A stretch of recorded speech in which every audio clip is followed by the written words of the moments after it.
여러분 아폴로 16호라는 말 들으셨지요?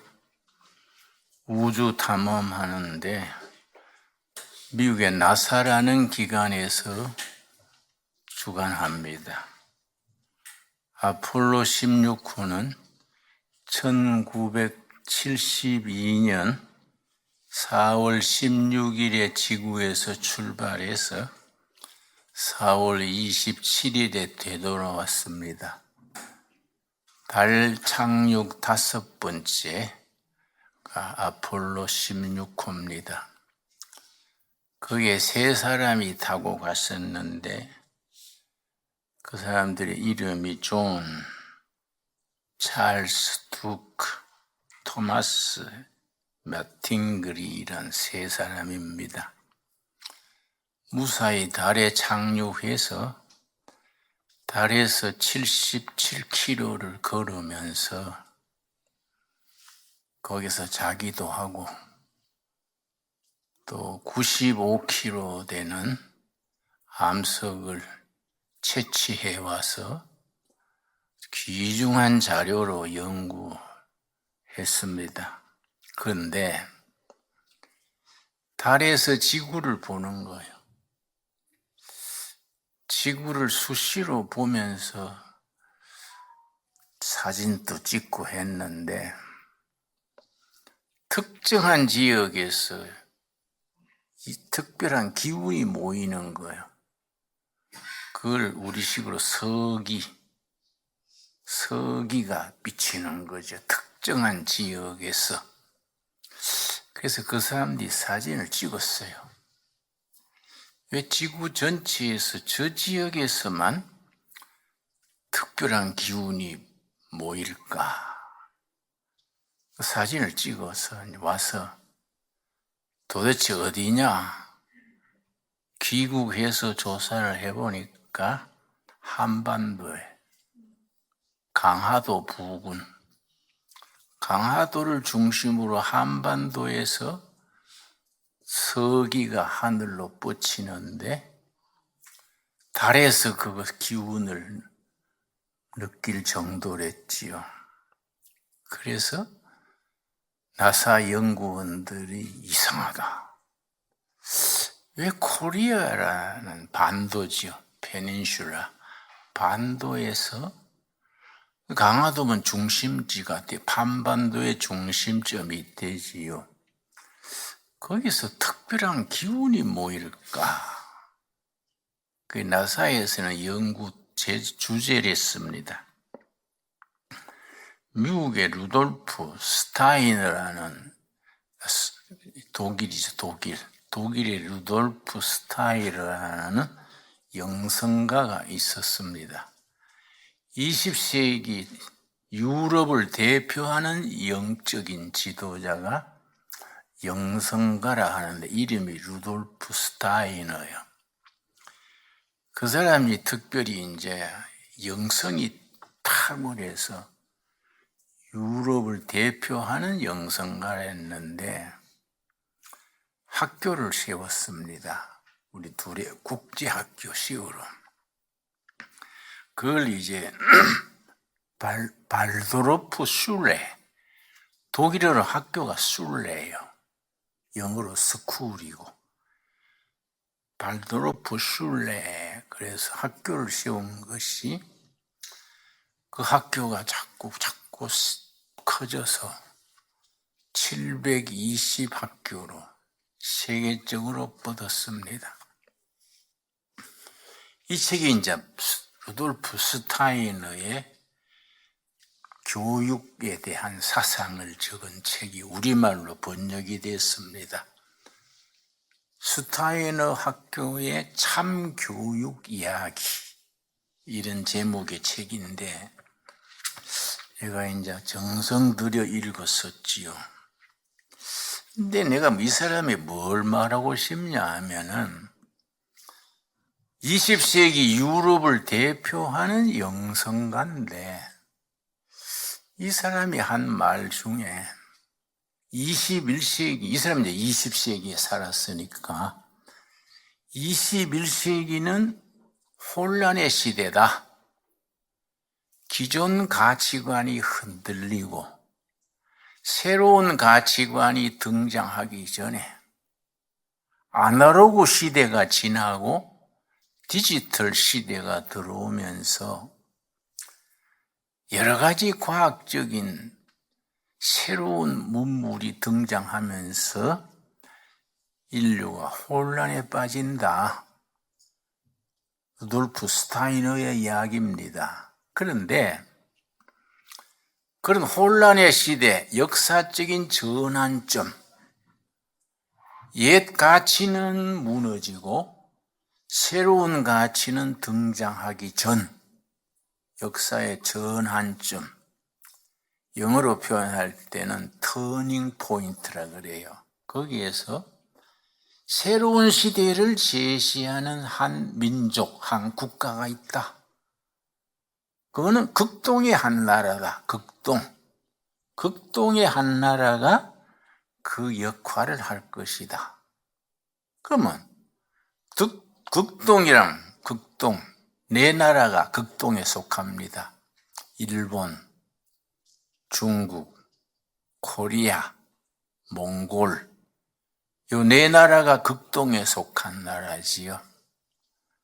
그 중간에 만주가 있지만은 지금 중국에 속해 있으니까 요 네 나라, 일본, 코리아, 몽골, 중국, 네 나라 중에 한 나라다.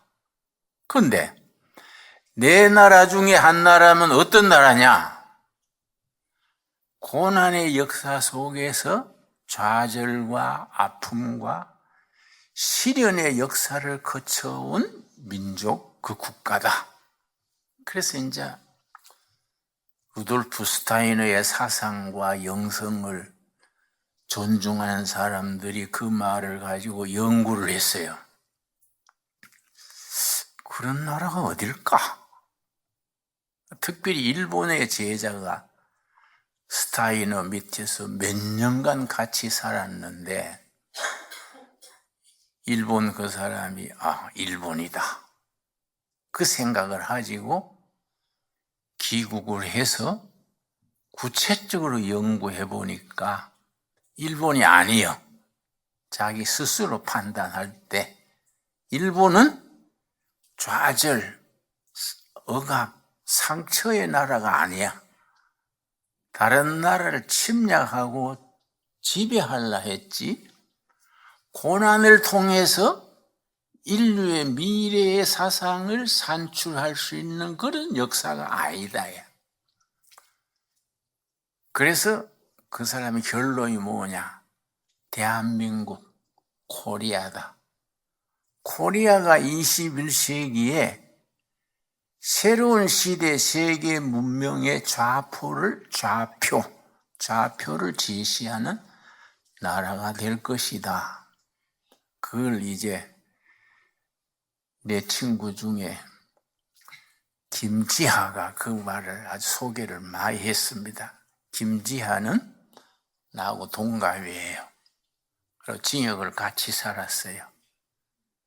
둘이 통하는 바가 많습니다. 동갑이고 김지하는 서울대학 철학과 안에 미학과가 있어요. 미학과 나오고 나는 지방대학이지만 철학과 나오고 같이 징역 살고 아주 어려움을 겪었어요. 어렵게 자랐어요. 서로 이제 닮은 점이 많으니까 내향을 했었는데 김지하가 루돌프 스타이너의 일본인 제자의 말을 새겨 듣고 김형, 우리 코리아가 어떤 점에서 그런 역할을 할 수 있을까? 고난, 시련, 실패, 좌절 속에서 그 아픔을 거쳐서 21세기 세계에 나갈 방향을 제시할 수 있는 그걸 우리가 해야 될 텐데 어떻게 하면 될까? 그때가 이제 손학규, 여러분 아시죠? 손학규가 경기도 지사 할 때요. 경기도지사라서 김지하와 그 사람들 말을 듣고 새문화연구회 뭐 그런 걸 만들어서요. 경기도에서 30억을 투자했어요.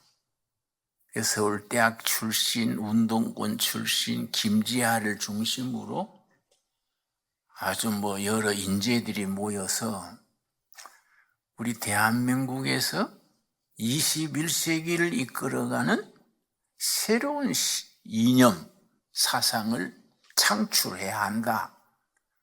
근데 김지하는 어디다가 중점을 뒀냐면은 우리 당군 사상, 그리고 동학. 당군 사상이 세계 21세기를 이끌어가는 사상이 될 거이고, 동학이 실천 문명의 중심이다. 그래 나는 그 팀을 만나가지고 그거는 너무 지나친 과장이다. 당군 사상이 훌륭하지요. 당군 사상의 핵심은 이제 목민정신이라 그래서 당군 사상이 이제 김지하 그 팀들은 굉장히 높입니다. 그래서 그리고 동학 운동이 앞으로 세계 민중이 따를 정신운동이다. 그래서 나는 그런 말 하지 마소. 김지하는 캐톨릭 신자랬어요. 강원도 지학순 주교 밑에서 영세를 받았어. 영세를 받고 캐톨릭 문화운동을 열심히 하다가 징역 갔는데, 지역에 있으면서 성경을 열심히 봤습니다. 서로 옆방에 있었으니까. 나도 성경 보고 김지하도 성경 보고. 감옥에서는 성경을 성경이라 안 그래요. 이스라엘 무협지라 그래. 이스라엘 무협지라 책을 이제 또 읽고 또 읽고. 그런데 출소하고 나서 김지하도 나도 같은 해에 자서전을 냈어요. 내 자서전도 3권이고 김지하 자서전도 3권인데 제목이 흰 그늘의 길이요. 흰 그늘의 길. 근데 거기에 김지하가 뭐라고 썼냐 하면은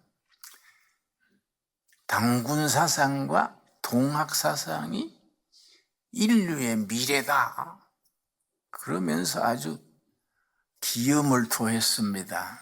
그리고 자기한테 영세, 세례를 준 지학신 주교를 찾아가서 신부님, 나는 기독교를 떠납니다. 그러니까 자기한테 세례받은 사람이 기독교를 떠난다 하니까 지학신 주교가 당황했지요. 이 사람은 왜 그런가? 징역 갔다 오더니 왜 그래 변했는가? 그랬더니 그 책이 나와요. 김지하가 뭐라고 대답했냐면 우리 민족의 모순, 민족의 한 아픈 역사를 이걸 구제하려면은 기독교로는 안 되겠습니다. 예수 그리스도의 말로는 그런 가능성이 없습니다.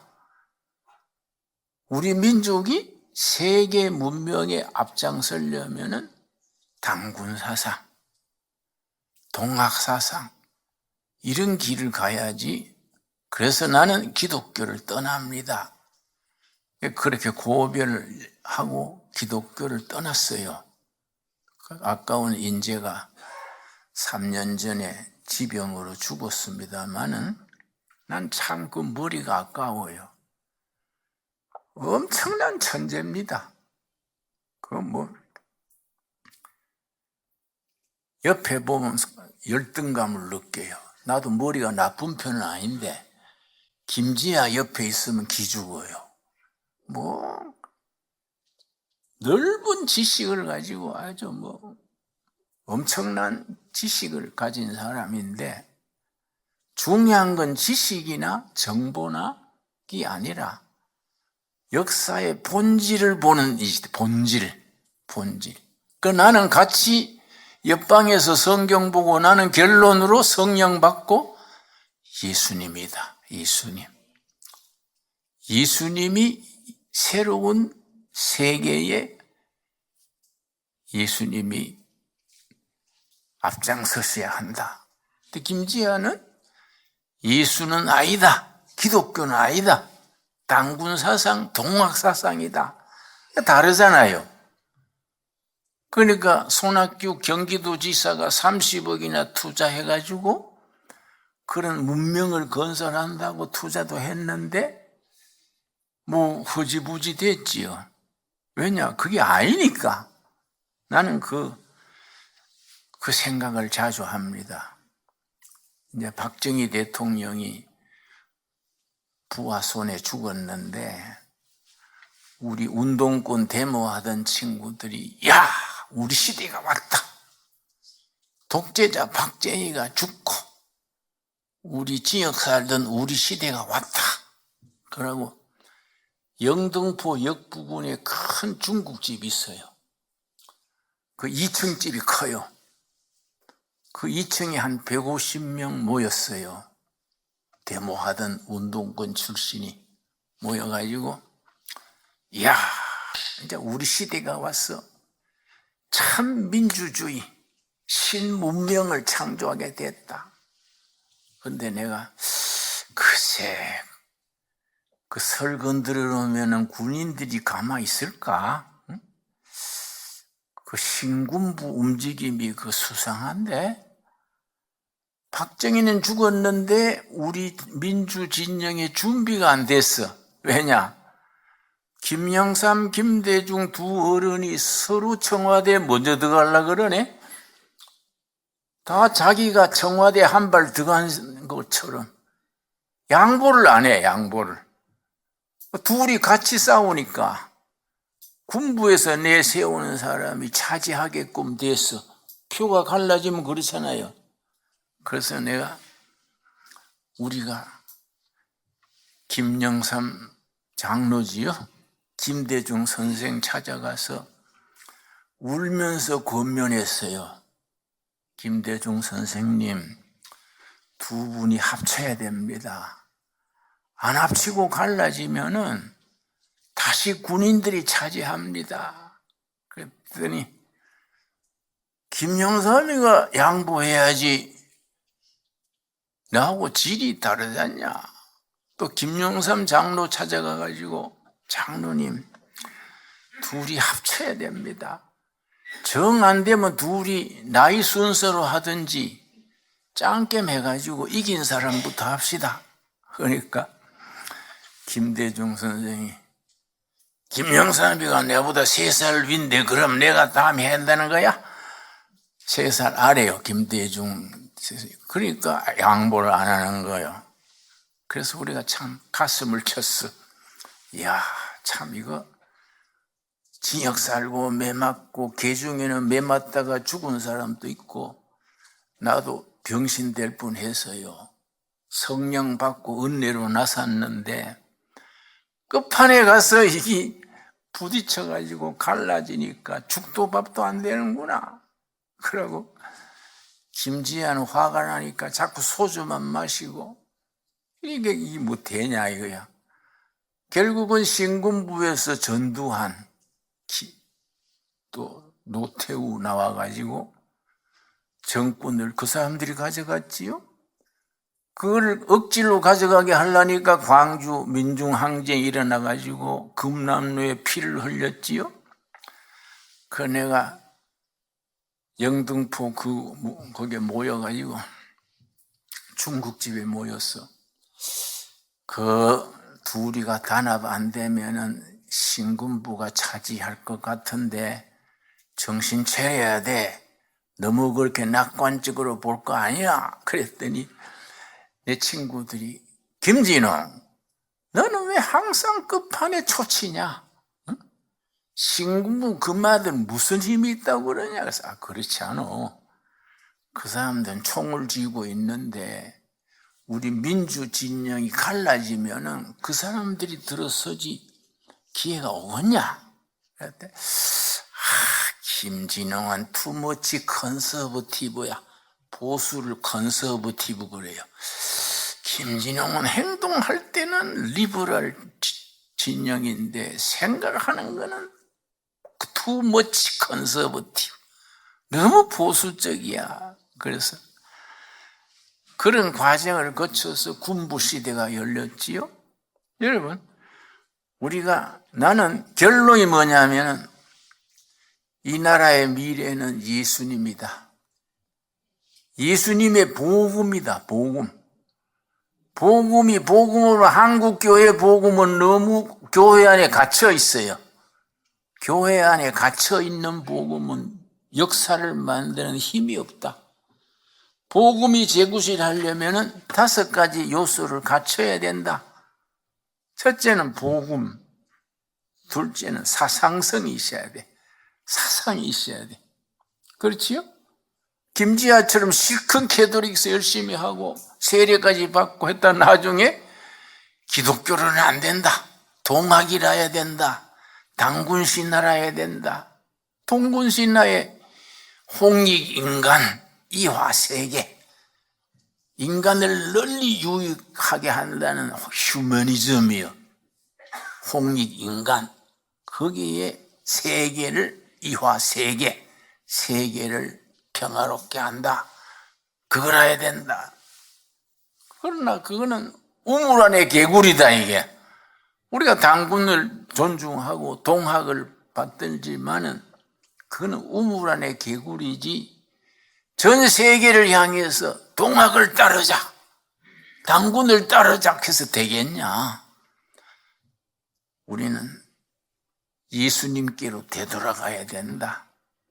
예수 그리스도의 말씀으로 세대에 맞게 옛날 구닥다리 얘기하지 말고 시대에 맞게 예수님의 복음의 사상성을 넣어서 백성들의 가슴을 뜨겁게 해야 된다.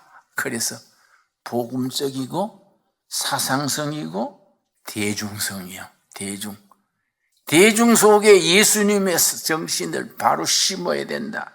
그리고 운동성이요. 교회는 우리 속에 교회 안에 갇혀가지고 우리끼리 할렐루야. 교회 밖의 세상에 대해서는 우리가 영향력이 없어요. 그러니까 세속 운동권이 나라를 흔들다가 그 사람들이 집권을 했지요. 여러분, 2001년에 충청북도에 군자산이 있어요. 충청북도 군자산이 있습니다. 거기에 전국의 좌익 핵심 분자 700명이 모였어요. 700명이 2박 3일 거기에서 텐트 치고 노숙하면서 지금 우리가 좌파 사상이 약한데 어떻게 이걸 민중 속으로 파고 들어가서 정권을 잡느냐. 그 시기를 2030년 잡았어. 그래서 그걸 자기들이 문서를 만들어서 그걸 군자산에 약속 그래요. 9월 달에 모였기 때문에 9월 태제라 그래요. 9월 태제. 2001년 군자산에서 좌익 혁명적 생각하는 사람 700명이 모여가지고 3일을 지내서 토론한 걸 군자산의 약속. 2030년까지 집권을 해서 이 나라를 우리 사상대로 이끌어간다. 그보다 앞장서서 정권 잡았지요. 2030년까지 안 가고 좌익들이 정권 잡았잖아요. 보수 우파는 멍하게 당했어. 응? 요란하게 소리 지르고 뭐 다도 한다 하다가 아무것도 못 차지하고 뺏겼잖아요. 그러니까 우리가 사상성과 대중성이 없으면은 나라에 나가는 방향이 이건 우리 생각대로 안 되는 거예요. 그러니까 우리가 기본적으로 예수님 중심 복음적이라야 되고 시대를 이끌어갈 사상이 뒷받침돼야 되고 그 사상을 지식인들이 교회 안에서 갖고 있을 게 아니라 대중의 가슴 속에 퍼뜨려야 돼. 대중이 가슴에 뜨겁게 해야 된다고. 그러면서 이걸 대를 물려가야 되는데, 교회에서 그렇게 신학교 교육이나 목회자들의 설교나 그런 깊이 있게 고민하고 기도하고 그렇게 하는 게 참 드물지 않습니까? 우리는 산골짜기에 있는 조그마한 교회지만은 대단히 중요합니다. 나는 둘의 운동이 대단히 중요하다고 생각해요. 나는 이번에 실버타운 한다고 우리 최종 설교가 나오기를 192세대예요. 192세대가 기본 출자하는 게 3억 6천. 한 사람은 월 비용이 180만 원, 부부는 240만 원. 그래가지고 뭐 식사, 주거, 의료 전부 다 거기서 나오는 거야. 그런데 192명을 어떻게 뽑느냐? 나는 둘의 수도원, 둘의 마을, 둘의 교회, 둘의 시니어 타운이 예수님의 이름으로 이 나라에 확실한 대안을 제시할 수 있는 영적 진지가 돼야 돼. 그냥 뭐 늘어서 양로원 가듯이 갈 사람들은 빠지고 192세대 한 가정 내가 면접하려고 그래. 다 면접해가지고 확실한 둘의 정신을 우리가 노후에 한번 도전하자. 이런 기백이 있고 그런 도전 정신이 있어야 돼요. 그러면은 나이 든 사람들이 그 보건복지부에서 규정이 60세 이상으로 거동에 부족함이 없는 자. 그러고 전부 임대형이에요. 임대형. 보건복지부 규정이 그래요. 여기 있다가 실은 나가겠다 하면 석 달 안에 내줘야 돼. 근데 이게 그냥 사람들이 나이 많다고 모이지 말고 가슴에 예수님을 품어야 돼. 예수님이. 어떤 할머니가 나한테 가지도 데리고 갈 수 있습니까? 그래서 예, 사람만 모이는 데입니다. 가지는 동네 밖에 두고 가끔 만나러 가세요. 아, 그러면 못 들어가는 기네요. 나는 뭐 넉마주의 할 때 하도 개를 잡아먹어서 강아지 보면 저 두 끼 먹거리 되겠다. 이렇게 좀 수준이 낮아요. 내가 그러니까, 아이고, 목사님 보기보다는, 소문보다는 좀 수준이 낮네요. 예. 수준이 낮아도 강아지 수준보다는 높아요. 내가 그러고 서로 웃었는데, 예수님 중심의 사상성이 있어야 돼. 이 나라, 이 백성 통일한국 시대를 어디로 끌고 가겠다. 여러분, 요 앞산 언제 한번 같이 가봐요. 앞산 넘어서면은 한국지적협회에서 꼽은 말뚝이 있어. 한반도의 중심점. 정부기관에서 꼽았어요. 한반도의 중심이요. 요 산 넘으면 있습니다. 그거 한번 사진 찍어다가 걸어놔야겠어요. 이 동두천이라는 데가 둘의 마을 있는 이곳이 한반도 정체 중심이요. 지리적으로 중심이 아니라 통일한국 시대에 나라와 백성이 나갈 중심으로 우리가 발전시켜 나갈 수 있기 바랍니다. 그 중심에 누가 있어야 됩니까? 뭐 단군신안이 뭐 동학성 사상이니 이런 소리 하면 안 돼요. 예수님이요, 예수님. 그래서 복음서에 예수님이 뭐라 그랬습니까? 천국은 누가 차지하느냐? 공격하는 자가 차지한다. 천국은 침노하는 자가 차지한다. 침노한다가 공격한다는 거예요. 그러니까 우리가 복음으로 예배당 안에서 할렐루야 하고 끝내면 안 된다 이거야. 역사와 백성들에 대해서 공격하고 미래의 위대한 통일한국 시대를 건설하겠다. 이런 공격성이 있어야 돼요. 말씀이 좀 어렵습니까? 예? 그래도 우리가 생각해야 돼요. 너무 교회에서 쉽게 그래만 지내면은 영적인 수준이 떨어져 가지고 그냥 우리끼리 즐거운 소리 듣다가 가버려요. 그러면 우리 예수님의 복음이, 진리의 말씀이 역사를 변화시키는 힘이 없어요. 예수님의 말씀이 세계를 변화시키는, 도전하는 파워가 있어야 안 되겠습니까? 그렇잖아요? 그걸 했던 곳이 우리 오늘 본문 말씀 아들람굴이요. 아들람굴. 시편 57편 한번 찾아봅시다. 시편 57편. 아들람굴에서 저 폐잔병들, 뜻은 있는데 펼칠 수 없는 사람들, 억울한 사람들, 한많은 사람들 몇 명이 모였느냐? 거기서 400명이 모였어. 400명이 모여가지고 다윗이 왕초가 저절로 되는 기고, 왕초가 되고 400명이 모여가지고 꿈을 꾸는 거예요. 자, 이 민족의 새벽을 깨우자. 어두운 백성에 있는 역사의 새벽을 깨우자. 아들람굴. 나는 30살에 청계천 빈민촌 들어가서 동네 실업자들 모아가지고 넉마주의를 했어요. 넉마주의 패거리. 자연히 내가 이제 왕초가 되는 거지. 그래서 넉마주의 패거리 할 때 내가 전성기라.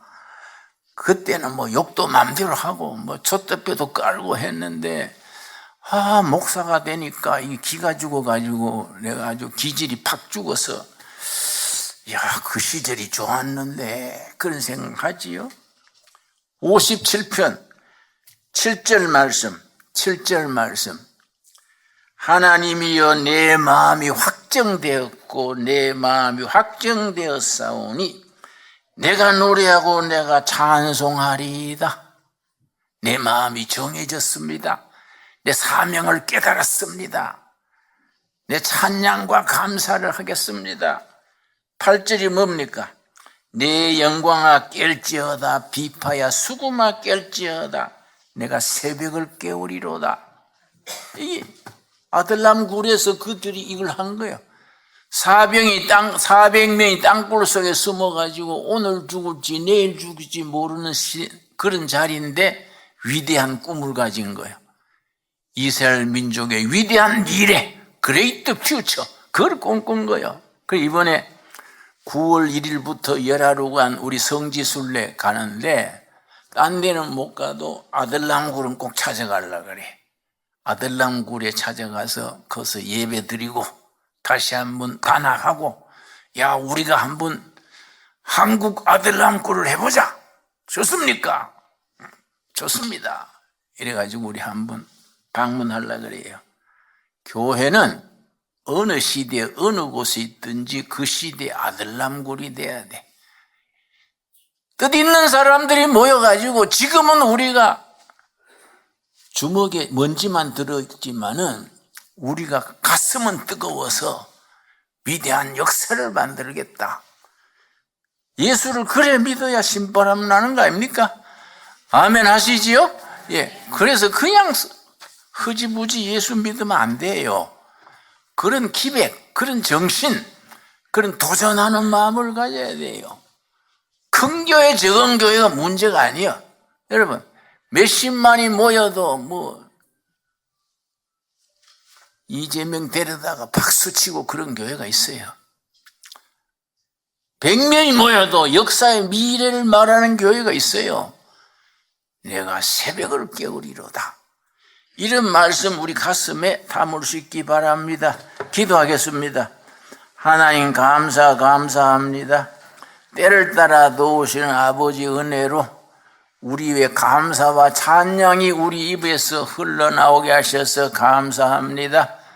우리 심령이 사명감을 가지고 새벽을 깨우는 사명, 백성들에게 희망을 심어주는 사명, 교회를 교회답게 하는 사명, 통일한국 시대에 예수 그리스도를 노래하는 역사의 미래를 꿈꾸게 하여 주시옵소서.